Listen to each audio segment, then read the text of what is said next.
තෙරුවන් සරණයි සියලුම දෙනාට සුපුරුදු විදිහටම අදත් අපි අපේ පාලි පාඩම් මාලාව තුළින් හමු වෙනවා. ඊයේ අවසානයේ අපට පාලි භාෂාවේ තිබෙන මේ ධාතු කොටස් කියන පාඩම අපි කතා කරමින් සිටියේ. ඒ ධාතු කොටස් පිළිබඳව කතා කරමින් යන විට මෙහි යම් විස්තරයක් තිබෙනවා ධාතු කොටස් ඝනවලට වෙන් කිරීම ගැන. කියන්නේ මේ ධාතු නැතිනම් ක්‍රියාපදයන්ගේ මූලික ස්වභාවයන්වත් හැම ක්‍රියාපද මූලික ස්වභාවයක්ම එක විදිහට වර්ණගෙනවා නෙවෙයි. ඒවා විවිධ ආකාරවලට, විවිධ ක්‍රමවලට, විවිධ ස්වරූපවලට තමයි වර්ණගෙන්නේ. එතකොට ඒ වර්ණගෙන ආකාරයට බෙදීමේදී ඒ වර්ණගෙන ආකාරය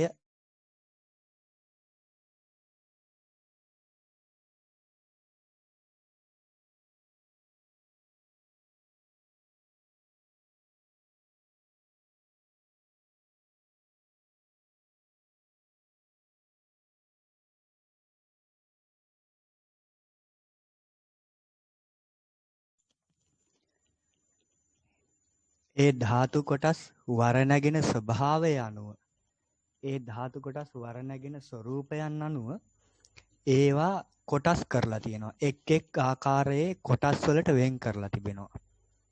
එන්න ඒ කොටස් මෙන්න මේ ආකාරයේ නම් වලින් හඳුන්වනවා.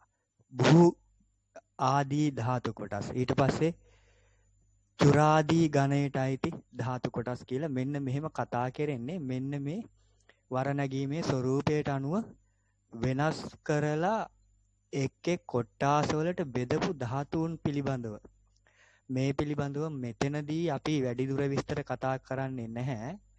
ඒකට හේතුව තමයි ඒ තරමට ගැඹුරු පාළි දැනුමක් තවම අපිට නොතිබීම. ඒ නිසා අපි ඉදිරියේදී ඒ ගැන කතා කරනවා මේ පාලි පාඩම් මාලාවේ යම් තාක් දුරකට ගියාට පස්සේ. එතනට එනකන් අපි මේ ආකාරයේ නමකින් මේක හඳුන්වනවා. නැතිනම් මේ ආකාරයේ ධාතු ගණයකට ධාතු කොටාසයකට මේක අයිති වෙනවා කියන එක තමයි මේ මෙතනින් අපට හඳුන්වලා තියෙන්නේ. ඒ නිසා මේ පිළිබඳව කතා කරගෙන යනකොට අපට දැනට මෙන්න මේ වර්ණගීමේ ස්වરૂපය පමණක් මතකයේ තිබුණා නම් ඇති. මෙතනදී මේ වර්ණගීමේ ස්වરૂපයට අනුකූලවම අපිට අවශ්‍ය වෙන ඒහා සමානව වර්ණගෙන වචනත් යටින් දීලා තිබෙන නිසා දැනට අපිට මේ පාඩම් මාලාව කරගෙන යාමට අපහසුතාවයක් වෙන්නේ නැහැ. ඒ නිසා අපි අදත් මේ චුරාදී ඝන නම් කොටසට අයත් ධාතු රූප කීපයක් වර්ණගලා බලමු. මේක මං හිතන්නේ බොහෝ දෙනෙක් උත්සාහ කරලා තිබුණා අතිශය සාර්ථකව සහ හොඳටම අවබෝධ කරගෙන ඇති බව තේරුම් ගියා. නමුත් අපි මේ පාඩමට ආරම්භයක් විදිහට අදත් මුලින් මෙතන කීපයක් වර්ණගලා බලමු. අපි උදාහරණයක් විදිහට ගමු. චෝරේති කියන පාලි ක්‍රියාපදය. චෝරේති කියලා කියන්නේ සොරකම් කරයි. සොරකම් කිරීම කියන ක්‍රියාව හැඳින්වීමට යොදන පදයක්. මේකේ මේ පළවෙනි විදිහට පළවෙනි ස්වරූපයේ ආකාරයට වර්ණගෙන්නේ මෙන්න මේ විදිහට. චෝරේති කියලා කියන්නේ සොරකම් කරයි. චෝරෙන්ති කියලා කියන්නේ සොරකම් කරති. චෝරේසි කියලා කිව්වේ සොරකම් කරහි. චෝරේත කියලා කිව්වේ සොරකම් කරව්. චෝරේමි කියලා කිව්වේ සොරකම් චෝරේමි සොරකම් කරමි. චෝරේම කියලා කියුවේ සොරකම් කරමු කියන අර්ථය ගෙන දෙන වචනයක්. ඒක දෙවෙනි ස්වරූපයට අනුව වර්ණගීමට ගන්නකොට චෝරයති කියන්නේ සොරකම් කරයි. චෝරයන්ති සොරකම් කරති. චෝරයත්සි සොරකම් කරහි. චෝරයත සොරකම් කරව්. චෝරයාමි සොරකම් කරමි. චෝරයාම සොරකම් කරමු. මෙන්න මේ විදිහට තමයි මෙතන අපිට ලබා දීලා තිබෙන ක්‍රියාපදයන් වර්ණගෙන්නේ. ඊටත් වෙනස් විදිහකට වර්ණගෙන තවත් කොටාසයක් මෙතන අපිට හම්බ වෙනවා. ඒ කොටාසයන් තමයි මෙතන වී පූර්ව කී ධාතුව කියලා කියන්නේ. ඇත්තටම මෙතන වී කියන්නේ උපසර්ගයක්. උපසර්ග ගැනත් අපිට ඉදිරි පාඩම් වල තමයි අවධානය යොමු කිරීමට ලැබෙන්නේ. දැනට උපසර්ගයක් කියන එක සරලව හඳුනාගත්තොත් එහෙම යම් කිසි පදයකට නාම පදයකට හෝ ක්‍රියාපදයක ඉදිරියට යොදන යම් කිසි වචනයක් හෝ අකුරක් තමයි උපසර්ග පදයක් කියලා කියන්නේ. ඒ උපසර්ගයේ මුලින් තියෙන කී ධාතුව. කී ධාතුව කියන අර්ථයේ මේ කී ධාතුවේ ක්‍රියා අර්ථය ගැනෙන්නේ විකුණුම් අර්ථය. මෙතනදී වී උපසර්ගයේ මුලින් තිබෙන නිසා විකුණුම් අර්ථයට යනවා. එසේ නැතිව තිබෙන අවස්ථාවල මෙන්න මෙතන තිබෙන්නේ කී ධාතුව. නමුත් උපසර්ගය එතන නැහැ. ඒ නිසා එතන කී ධාතුව මිලට ගැනීම අර්ථයෙන් තමයි අපිට පරිවර්තනය වෙන්නේ. නිසා අපි මෙතනදී මේ එක වචනයක් එක ක්‍රියාපදයක් මේ විදිහට වර්ණගලා බලමු. මෙතන ඕචිනාති කියන ක්‍රියාපදයක් තියෙනවා. ඕචිනාති කියන ක්‍රියාපදයේ කඩා රැස් කරයි. කඩා රැස් කරයි කියන ඇත්තටම මෙතන කඩනවා කියන අර්ථයෙන් තමයි එන්නේ. මල්, ගෙඩි ආදිය එහෙමත් නැත්නම් දර ආදී දේවල් කඩා රැස් කිරීම කියන අර්ථයෙන් නැත්නම් කඩනවා කියන අර්ථයෙන් තමයි මෙතන මේ ඕචිනාති කියන පාලි වචනය, පාලි ක්‍රියාපදයේ යෙදෙන්නේ. එනිසා අපි ඒ ක්‍රියාපදයේ යොදාගමු වර්ණගීමට. ඕචිනාති කියලා කියන්නේ කඩයි නැත්නම් කඩා රැස් කරයි. ඕචිනන්ති කියලා කියන්නේ කඩා රැස් කරති නැත්නම් කඩති. ඕචිනාසි කඩා රැස් කරහි. ඕචිනාත කඩා රැස් කරව්. ඕචිනාමි කඩා රැස් කරමි. ඕචිනාම කඩා රැස් කරමු. මෙන්න මේ විදිහට තමයි මෙතන තියෙන සියලුම පදයන් මේ ක්‍රියාපදයේ ආකාරයට වර්ණගීම සිද්ධ වෙන්නේ.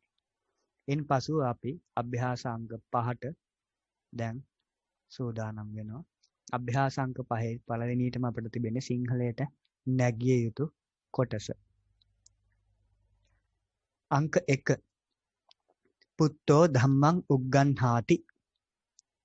මෙතන පුත්තෝ කියලා කිව්වහම පඨමා විභක්ති ඒක වචනේ. ඒක යන්නේ පුරුෂ අතරින් ගත්තොත් එහෙම පඨම පුරුෂයට. ධම්මං කියන්නේ මෙතන මේ කර්තෘගේ ක්‍රියාවට භාජනය වෙන දෙය. උග්ගන්හාති කියලා කියන්නේ ක්‍රියාව. ඒක වචන ක්‍රියාවක් පඨම පුරුෂයේ යෙදෙන වර්තමානය හඳුන්වා දෙන. පුත්තෝ පුතා නැත්නම් පුත්‍රයා ධම්මං ධර්මය උග්ගන්හාති ඉගෙන ගනී. පුත්තෝ ධම්මං උග්ගන්හාති පුතා නැත්නම් පුත්‍රයා ධර්මය උගෙන ගනී. මිත්තා සීහේ ඕලෝකෙන්ති. මිත්තා කියලා කියන්නේ මිත්‍රයෝ. සීහේ කියලා කිව්වහමත් මෙතන ဒုတိ ය විභක්ති බහුවචනයක්. සිංහයන් ඕලෝකෙන්ති බහුවචන ක්‍රියාවක්. බලති මිත්තා සීහේ ඕලෝකෙන්ති. මිත්‍රයෝ සිංහයන් බලති. චෝරා අස්සේ ගන්හන්ති. මෙතන ගන්හන්ති කියන අර්ථය ගන්නවා කියන අර්ථයට පමණක් නෙවෙයි. මෙතන ගනී කියන අර්ථයෙන් තමයි ඇත්තරම තියෙන්නේ. නමුත් බොහෝ වෙලාවට මේ ගන්හාද කියන පදයත් අපිට ඇතැම් තැන්වල හම්බෙනවා බලහත්කාරයෙන් ගන්න දේවල් පිළිබඳව කතා කිරීමේදී. ඒ කියන්නේ බලහත්කාරයෙන් ගන්නවා. නැතිනම් උදුරා ගන්නවා. එහෙම නැත්නම් සොරා ගන්නවා කියන අවස්ථාවල් වල පවා මේ ගන්හාති කියන වචනේ ක්‍රියාපදයක් විදිහට ඇතැම් තැන්වල යෙදිලා තියෙනවා. ඉතින් මෙතන මේ වාක්‍යයට ආවහමත් අපිට තේරෙනවා මෙතන ක්‍රියා මේ කර්මයක් කතරු විදිහට ඉන්නේ සොරු චෝරා. ඉතින් හොරු අශ්වයන් ගන්නවා කියන්නේ එතනම අපිට තේරෙනවා මෙතන මිලදී ගන්න නැහැ කවදාවත් හොරු අශ්වයෙක් ගන්නකොට. අනිවාර්යෙන් හොරකම් කරනවා. නැත්තම් බලහත්කාරයෙන් ගන්නවා කියන අර්ථයේ අපට හඟවන්නට තමයි මෙතන මේ විදිහට මේ ගන්හන්ති කියන ක්‍රියාපදයේ යොදලා තියෙන්නේ. චෝරා සොරු අස්සේ අශ්වයන් ගන්හන්ති සොරා ගනිත් නැතිනම් දැහැ ගනිත් බලහත්කාරයෙන් ගනිත් ඔය විදිහට අපිට යොදන්නට පුළුවන්. මනුස්සා සකුනේ කිනන්ති මනුස්සා මිනිස්සු සකුනේ කුරුල්ලෝ කිනන්ති මිලදී ගනිති මනුස්සා සකුනේ කිනන්ති මිනිස්සු කුරුල්ලෝ මිලදී ගනිති. ගෝපාලෝ ගෝනේ වික්කිනාති මෙතන වීක්කිනාති කියලා මේ වීකාරය ටිකක් දීර්ඝ කරලා තිනවා. එහෙම නෙවෙයි එන්නේ හුදෙක් වී අක්ෂරයේ පමණයි. වික්කිනාති ගෝපාලෝ ගෝනේ වික්කිනාති ගෝපාලෝ ගොපල්ලා නැත්තම් ගොපලු තෙමේ ගෝනේ ගොන්නු නැතිනම් ගොනුන් වික්කිනාති විකුණයි. ගෝපාලෝ ගෝනේ වික්කිනාති ගොපල්ලා ගොනුන් විකුණයි. බුද්ධෝ ධම්මං දේසේති බුද්ධෝ බුදුරජාණන් වහන්සේ ධම්මං ධර්මය දේසේති දේශනා කරනසේක. බුද්ධෝ ධම්මං දේසේති බුදුරජාණන් වහන්සේ ධර්මය දේශනා කරනසේක. සීහෝ මිගේ මාරේති සීහෝ සිංහයා මිගේ මෙතන ဒုတိ ය විභක්ති බහුවචනය. මුවන් මාරේති මරයි. අංක 8 වානිජස්ස පුත්තා අජේ වික්කිනන්ති. මෙතන ටිකක් දීර්ඝ ටිකක් විතර ගැඹුරු වාක්‍යයක්. වානිජස්ස පුත්තා කියවහම වානිජස්ස කියන එක එන්නේ චට්ටි විභක්ති අර්ථයෙන්. වෙලෙන්දාගේ පුත්තා පුත්තු අජේ එළුවන් වික්කිනන්ති විකුණත් නැත්තම් විකුණති. වානිජස්ස පුත්තා වෙලෙන්දාගේ පුත්තු අජේ එළුවන් වික්කිනන්ති විකුණත්. අංක 9 මයං වානිජ මහා මංචේ කිනාම. මෙතන වානිජ නෙවෙයි අතරම වානිජා වෙන්න ඕනේ. මොකද මෙතන පංචමී විභක්ති අර්ථයකින් තමයි මේක යෙදෙන්නේ. වානිජා එහෙම නැත්නම් වානිජම්හා වානිජස්මා. මේ පොතේ බොහෝ විට මේ මුද්‍රණ දෝෂ තිබෙනවා. අපි ඒවා නිවැරදි කරගෙන තමයි ඉදිරියට යන්නට වෙන්නේ. මයං අපි වානිජා වෙලෙන්දාගෙන් නැත්නම් අතර වෙලෙන්දා කෙරෙන් කියන එක වෙලෙන්දාගෙන් කියන්නේ වෙලෙන්දාගෙන්නේ අපි දෙයක් මිලදී ගන්නෙ. වෙලෙන්දාගෙන් පංචමී විභක්තිය. මහා මංචේ විශාල ඇඳන් කිනාම මිලදී ගනිමු. අංක 10 ලේඛකෝ මිත්තේන මග්ගේ ගච්ඡති. ලේඛකෝ ලේඛකයා මිත්තේන අපි මීට ඉහතදී සඳහන් කරා එක්තරා වාක්‍යයක් සකසන අවස්ථාවක මෙතන මේ තිබෙන තතියා විභක්තිය ඇතැම් අවස්ථාවල සමග යම්කිසි කෙනෙක් සමග යම්කිසි කෙනෙක් එක්ක කියන අර්ථය යොදන්නටත් පාවිච්චි කරන අවස්ථාවන් යෙදෙනවා කියලා. අන්න ඒ විදිහට යෙදිච්ච තැනක් තමයි මේ තියෙන්නේ. එතකොට ලේඛකෝ ලේඛකයා මිත්තේන මිත්‍රයා සමග කියන අර්ථයෙන් තමයි මෙතන තතියා විභක්තිය යෙදෙන්නේ. මිත්තේන මිත්‍රයා සමග මග්ගේ මාර්ගයෙහි සත්තමී විභක්තිය. ගච්ඡති යයි ලේඛකෝ ලේඛකයා මිත්තේන මිතුරා සමග මග්ගේ ගච්ඡති මාර්ගයෙහි යයි. අංක 11. දාසා මිත්තානං සුනකේ හරಂತಿ. දාසා කියන්නේ දාසයෝ. මිත්තානං සුනකේ මෙතන චට්ටි බහුවචනයක්. මිත්තානං සුනකේ මිතුරන්ගේ සුනකයින් නැතිනම් මිතුරන්ගේ බල්ලන් හරಂತಿ ගෙන යති. දාසා දාසයෝ මිත්තානං සුනකේ මිත්‍රයන්ගේ බල්ලන් නැතිනම් මිත්‍රයන්ගේ සුනකයන් හරಂತಿ ගෙන යති. අංක 12. කාකා ආකාශේ උඩ්ඩෙන්ති. කාකා කපුටෝ ආකාශේ අහසෙහි සත්තමී විභක්තිය. උඩ්ඩෙන්ති ඉගිලෙති. කාකා ආකාශේ උඩ්ඩෙන්ති කපුටෝ අහසෙහි ඉගිලෙති. අංක 13. අහං බුද්ධං පූජේමි. අහං මම බුද්ධං බුදුරජාණන් වහන්සේ පූජේමි පුදමි පූජා කරමි. අහං මම බුද්ධං බුදුරජාණන් වහන්සේ පූජේමි පූජා කරමි. අහං බුද්ධං පූජේමි මම බුදුන් පුදමි. මෙතනත් අංක 14. මෙතන මේ වචන දෙකක් එකටන් වෙලා තියෙන්නේ. ඒක වෙන් කරගෙන තමයි අපට අර්ථ ගන්නට වෙන්නේ. ත්වං නුබ දීපං කියලා කියන්නේ පහනක් කියන අර්ථය මෙතන. ජාලේහි දල්වහි. ත්වං නුබ දීපං පහනක් ජාලේහි දල්වහි. අංක 15. මයං ධම්මං ජානාම. මයං අපි ධම්මං ධර්මය ජානාම දනිමු. මයං ධම්මං ජානාම අපි ධර්මය දනිමු. දාසෝ මග්ගේ කස්සකං ඕලෝකේති.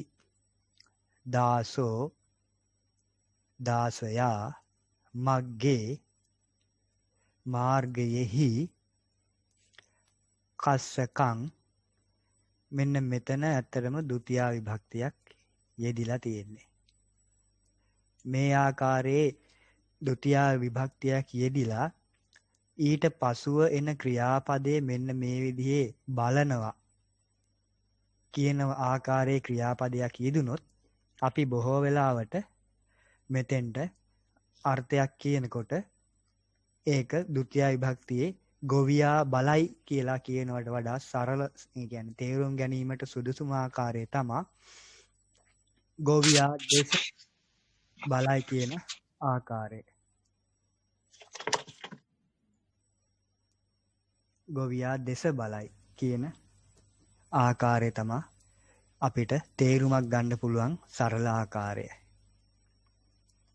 එතකොට දාසෝ දාසයා මග්ගේ මාර්ගයෙහි කස්සකං ගොවියා දෙස ඕලෝකේති බලයි. දාසෝ මග්ගේ කස්සකං ඕලෝකේති. දාසයා මාර්ගයෙහි ගොවියා දෙස බලයි.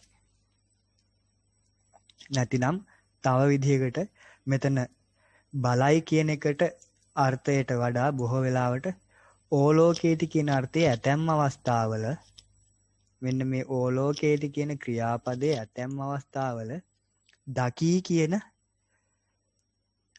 අර්ථය දෙන්නටත් මේ අවස්ථාවල යොදාගෙන තියෙනවා. නමුත් ඇත්තටම දකී කියන පදය බොහෝ වෙලාවට පාලියේ යෙදෙනකොට යෙදෙන්නේ පස්සති කියන ක්‍රියාපදයක් සමග.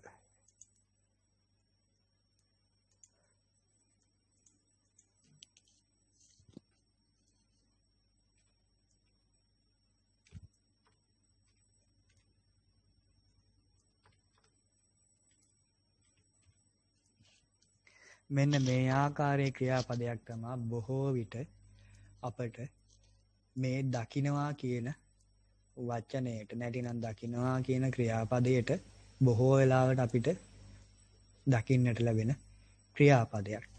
ඉසිගිලි සූත්‍රය වගේ සූත්‍රයක් ගත්තොත් එහෙම බුදුරජාණන් වහන්සේ අර ශාවෙන් වහන්සේලාගෙන් අහනවානේ පස්සතනෝ භික්කවේ තුම්හේ ඒතං වේභාරම් පබ්බතන්ති කියලා වගේ වාක්‍යයන්නේ.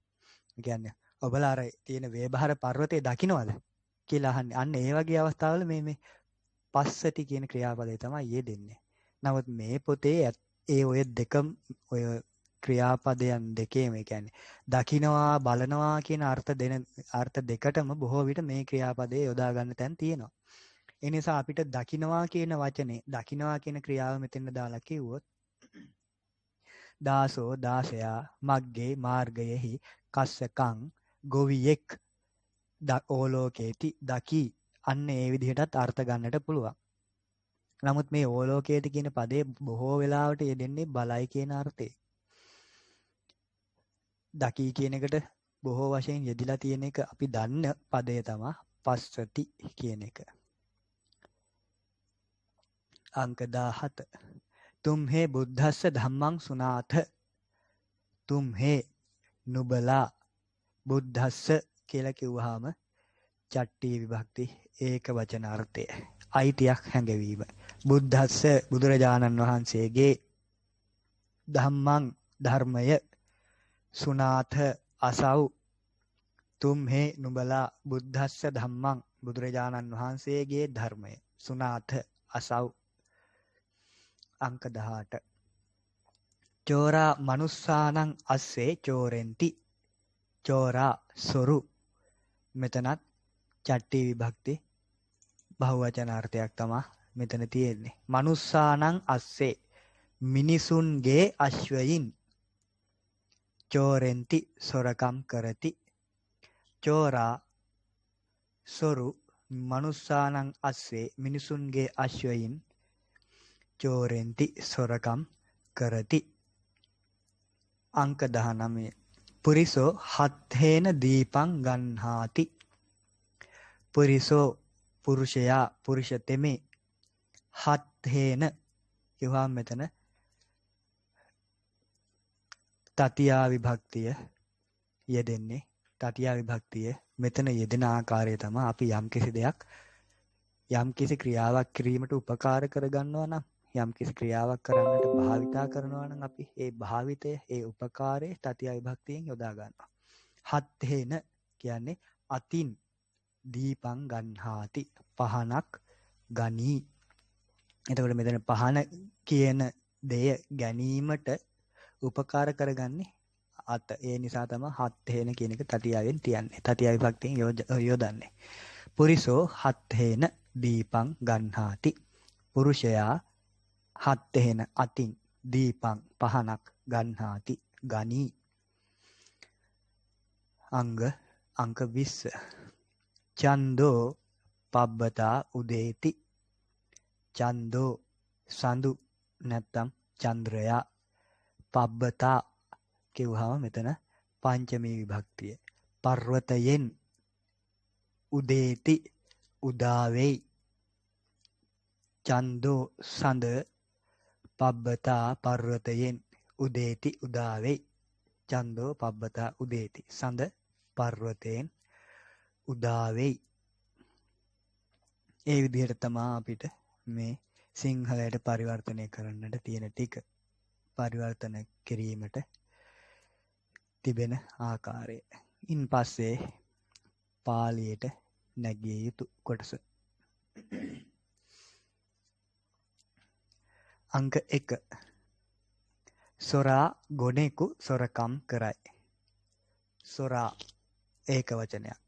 චෝරෝ ගොනෙකු ඒකත් ඒක වචනයක්. ගෝනං සොරකම් කරයි. චෝරේති සොරා චෝරෝ ගොනෙකු ගෝනං සොරකම් කරයි. චෝරේති සොරා ගොනෙකු සොරකම් කරයි. චෝරෝ ගෝනං චෝරේති. අංක 2 ලියන්නාගේ පුතා අශ්වයෙකු මිලදී ගනි.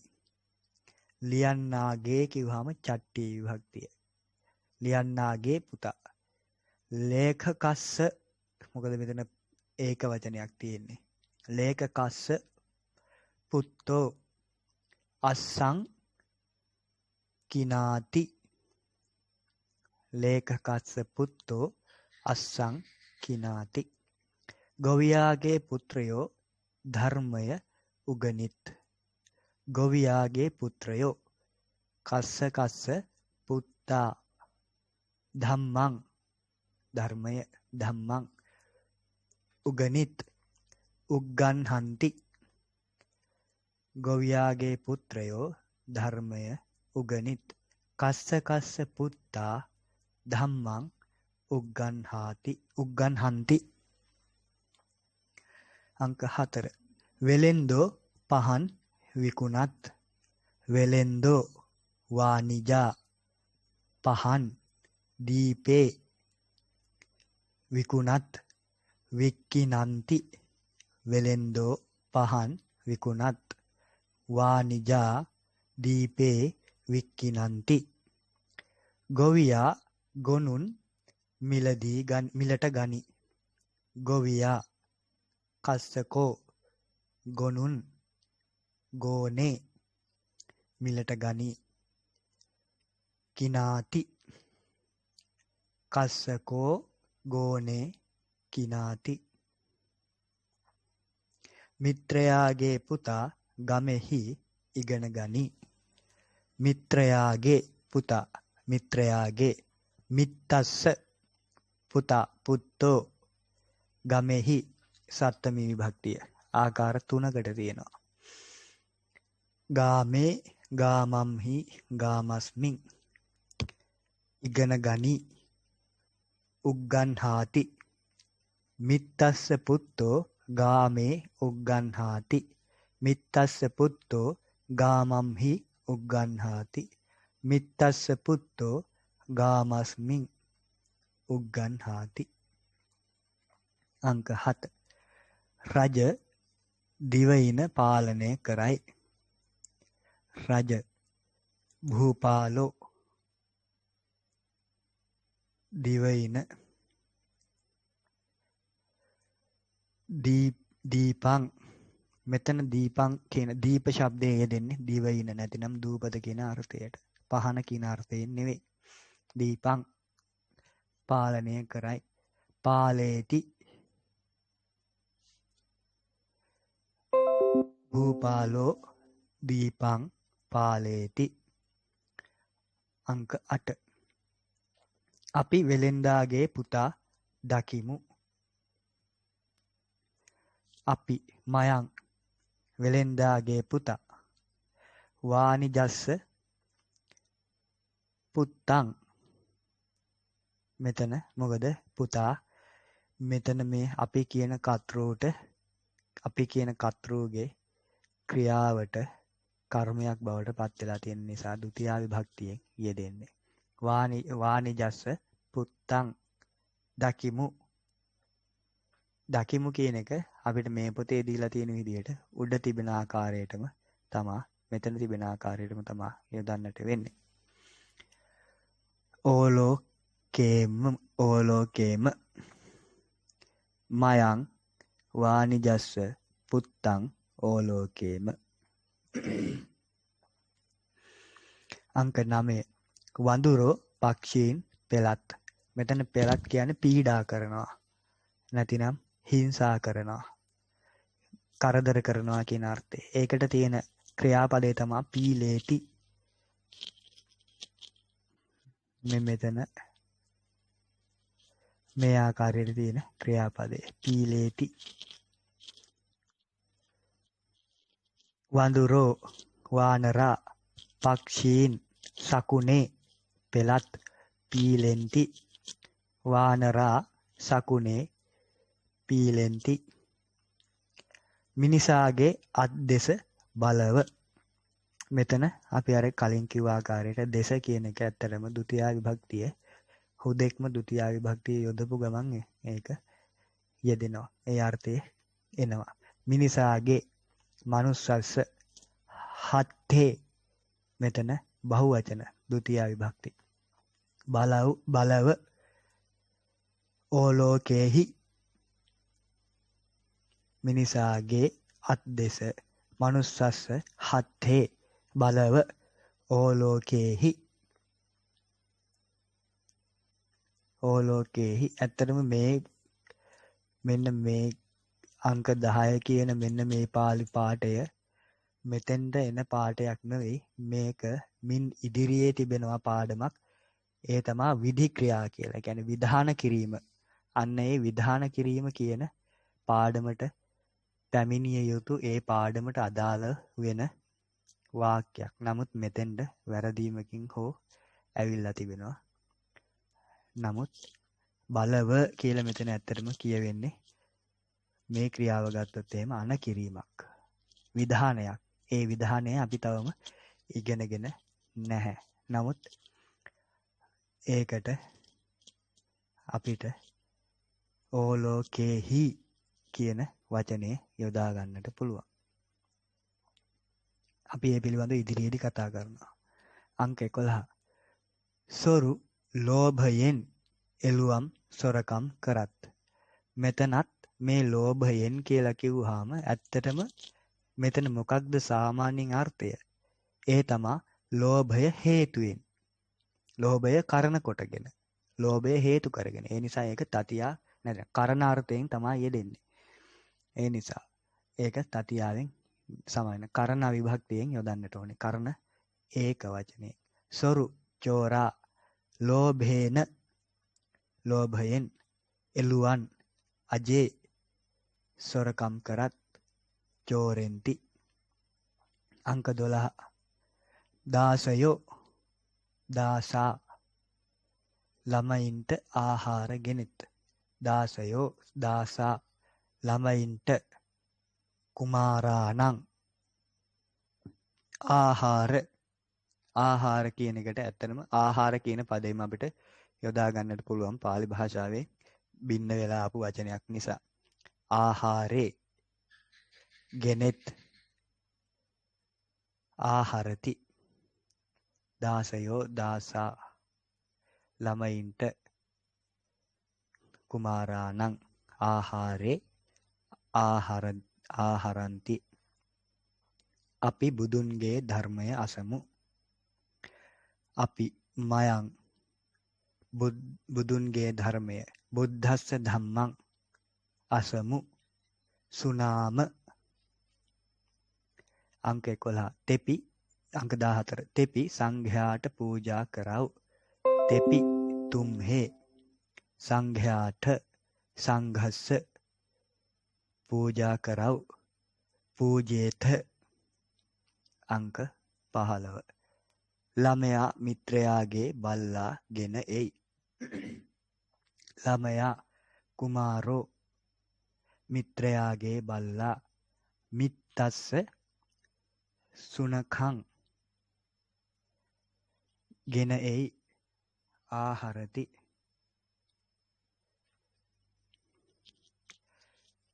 සොරු මාර්ගයේදී මිනිසුන් මරත්.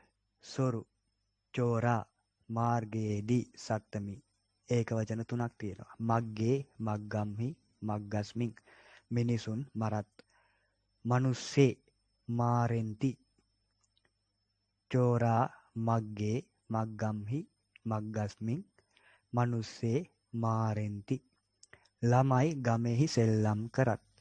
ළමයි කුමාරා ගමෙහි ගාමේ ගාමම්හි ගාමස්මින් සෙල්ලම් කරත්. කීලන්ති. ළමයි ගමෙහි සෙල්ලම් කරත්. කුමාරා ගාමේ ගාමම්හි ගාමස්මින් කීලන්ති. කම්කරුවෝ පහන් දල්වත්. කම්කරුවෝ කම්මකාරා පහන් දීපේ දල්වත් ජාලෙන්ති. කම්කරුවෝ පහන් දල්වත් කම්මකාරා දීපේ ජාලෙන්ති. අංක 19. අශ්වයෝ ගමෙන් දුවත්. අශ්වයෝ අස්සා ගමෙන් ගාමම්හා ගාමස්මා ගාම පංචමී විභක්ති ඒක වචන තුනක් තියෙනවා. දුවත් ධාවಂತಿ අශ්වයෝ අස්සේ අශ්වයෝ අස්සා ගාමම්හා ගාමා ගාමස්මා ධාවಂತಿ. අංක 20 සිංහයෝ මුවන් මරත් සිංහයෝ සීහා මුවන් මිගේ මරත් මාරෙන්ති. මේ විදිහට තමයි අපට මේ අභ්‍යාස දෙක පරිවර්තනය කිරීමට තිබෙන්නේ. ඊළඟට අභ්‍යාස අංක 6ක් මෙතන තිබෙනවා. ඒ අභ්‍යාස ස්වාමීන් වහන්සේ ඔව් ස්වාමීන් වහන්සේ අර අභ්‍යාසයේ පොඩි ප්‍රින්ටිං මිස්ටේක් එකක් නේද තියෙන්නේ. වාණිජම් හා මංචේ කියන එක නේද? වාණිජ මහා මංචේ කියලා වැදලා තියෙන්නේ. එහෙමයි. අභ්‍යාස අංක 9. එහෙමයි. වාණිජම් හා මංචේ කිනාම කියන එහෙමයි. පංචමී මෙතන. එහෙමයි. මෙතන මහා මංචේ නෙමෙයි අත්‍තරම සමාවෙන්න මට ඒක වැරදුනා. මේ මෙතන මේ වාණිජම් හා කියන එක තමයි මෙතන මේ කෑලි දෙකකට කැඩිලා තියෙන්නේ. ඊරුවන් සන්නයි. ඒක තමයි අත්‍තරම පාලි භාෂාව තුළ එක වචනයක් හෝ එහෙම වුණොත් අර්ථය බොහෝ සෙයින් වෙනස් වෙනවා. අපිටවත් ඇත්තටම තේරුම් ගැනීම හැකියාවක් නැහැ. ඒ තරම් ටිකක් ගැඹුරු දර්ශනයක්, ගැඹුරු භාෂාවක් නිසා. මෙතන ඇත්තරම මේ මහා මංචය කිව්වමත් අර්ථයක් තියෙනවා. මහා ඇඳන් කියන එක. ඉතින් මම හිතුනේ ඒ අර්ථයෙන් යනවා ඇති කියලා. හොඳයි. ඒක මෙතන වාණිජම් හා කියන ආකාරයට තමයි පංචමී විභක්තිය තමයි ඒ විදිහට වෙනස් විය යුතුයි. ඒ නිසා කාල වේලාව ඉක්ම ගිය බැවින් අපට අද පාඩම මෙතනින් නතර කරන්නට සිද්ධ වෙනවා. අංක 6 අභ්‍යාසයේ සියලුම දෙනා අනික් දවසේ කළ යුතු වෙනවා. ඒ වගේම මේ පුල්ලිංග ඉකාරාන්ත අග්ගි ශබ්දය පාඩම් කරගෙන එහි තේරුම මතක තබා ගැනීම ඉතා වැදගත් ඉදිරි පාඩම් වලට සහ මේ ලබා දී තිබෙන වචන ටිකත් තේරුම් සහිතව පාඩම් කරගත යුතු වෙනවා. එහෙනම් සියලුම දෙනාට සම්මා සම්බුදු සරණයි.